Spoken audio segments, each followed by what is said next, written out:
In today's video, I'm going to teach you how to put WooCommerce in catalog mode. If you want your WooCommerce store to work more like a product showcase instead of a traditional online shop, catalog mode is a great option. It lets visitors browse your products without being able to add items to the cart or go through checkout.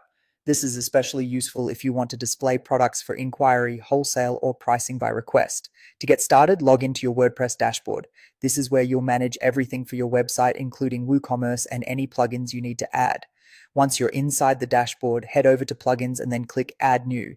This section allows you to search for and install new tools that extend the functionality of your site. In the search bar, look for a catalog mode plugin that fits your needs. There are several options available, so choose the one you prefer based on its features and compatibility with your setup.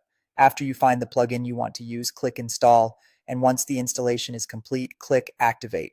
Activating the plugin makes its settings available in your WordPress admin area. Next, navigate to the plugin settings. In many cases, you'll find these settings under WooCommerce, then Settings, and then a Catalog Mode section. Some plugins may place their settings in their own tab or menu item, so if you don't see it right away, just look for the plugin name in the dashboard menu. Once you're in the settings area, start by enabling the option to hide the Add to Cart button. This is one of the most important parts of catalog mode because it prevents customers from trying to purchase directly from the site. Instead, they'll simply view the product information. After that, choose whether you want to hide or display prices. Depending on your business model, you may want to remove pricing completely. Many catalog mode plugins also let you replace the price with custom text, such as call for price. This can be helpful if your pricing changes often or if you want customers to contact you before making a purchase decision.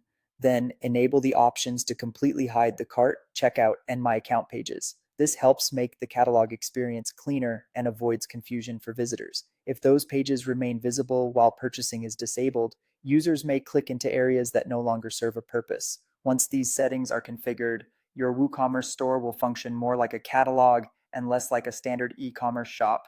Be sure to review the front end of your website afterwards so you can confirm everything looks the way you want.